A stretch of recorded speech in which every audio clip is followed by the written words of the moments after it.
Complicated ಮಾಡಬಾರ್ದು. ಅದೇ ದಿನ ಕೇಳೋದು ತಪ್ಪಲ್ಲ. ಈಗ ಮೊದಲು ಯಾರು ಕೊಟ್ಟರು ಅರ್ಜಿ ಅವ್ರಿಗೆ ಕೊಡ್ಬೇಕು, ಆಮೇಲೆ ಇದು ಕೊಡ್ಬೇಕು. ಈಗ ಎಸ್ ಪಿ ಅವ್ರಿಗೂ ಹೇಳಿ ನಾನು ಮಾತಾಡಿ, ಅದಕ್ಕೆ ಯಾಕೆ ಇದು ಮಾಡಬೇಕು?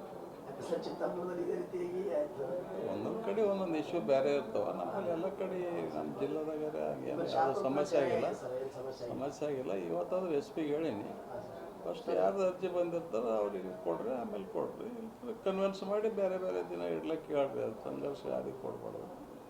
ಯಾಕಂದ್ರೆ ಇವು ಯಾವ ಕೂಡ ಒಂದು ಒಳ್ಳೆ ಉದ್ದೇಶಕ್ಕೆ ಮಾಡೋ ಇರ್ತಾವೆ. ಅದಕ್ಕೆ ನಾವು ಇದು ಸಂಘರ್ಷಕ್ಕೆ ಒಯ್ತಕ್ಕಂಥ ನಿಟ್ಟಿನಲ್ಲಿ ಒಬ್ಬರೊಬ್ಬರು ಇದ್ರ ಮಧ್ಯೆ ಆಗೋದು ತಪ್ಪದು. ಅದು ಯಾರೇ ಮಾಡಲಿ, ನಾವೇ ಮಾಡಲಿ ಬೇರೆಯವ್ರು ಮಾಡಲಿ ತಪ್ಪು. ಆ ರೀತಿ ಆಗಬಾರ್ದು ಅಷ್ಟೇ. RSSನ ರೀತಿ ನಮಗೂ ಕೂಡ ಸಂವಿಧಾನದ ಪೀಠಿಕೆ ನಿಲಿಧ್ವಜ ರೀತಿಗೆ ಲಾಠಿ ಹಿಡಿದು ಪರ್ಮಿಷನ್ ಕೊಡಲಿ ಅಂತ ಕೇಳಿ, ಅವ್ರು ಕೇಳಿ. ಜಿಲ್ಲಾಡಳಿತ ಅದಕ್ಕೆ ಅವ್ರಿಗೆ ಕೊಟ್ಟರೆ ಇವ್ರಿಗೆ ಕೊಡಬೇಕಲ್ಲ. ಎಲ್ಲ ಕಡೆ ಕರ್ನಾಟಕದಾಗ ಏನೇನು ಕಾನೂನು ಅದ ಅಲ್ಲಿ ಯಾದಗಿರಿದಾಗ ಅನ್ವಯ ಆಗ್ತದಲ್ಲ. ಅದೇ ಹೇಳಕತ್ತೀರಿ, ತಪ್ಪಂತ ಹೇಳಕತ್ತೀವಲ್ಲ.